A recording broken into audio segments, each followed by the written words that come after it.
తూతుకుడి నసరే తిరుమండలం నాగలాపురం சேகர 10th கால தியானம். தலைப்பு முடுக்கு. அடிக்கிறவருக்கு என் முடுகையும் ஒப்பு கொடுத்தேன்.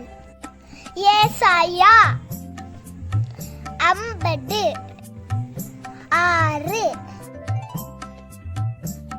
இன்றைய தியானம்.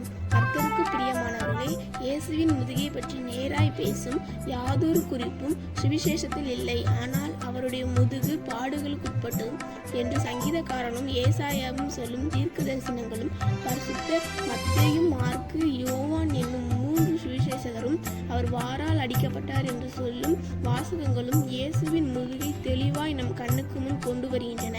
இயேசுவின் அவயங்களில் மிகுதியான பாடுகளை அனுபவித்தது அவர் முதுகுதான் என்று சொல்ல வேண்டும்.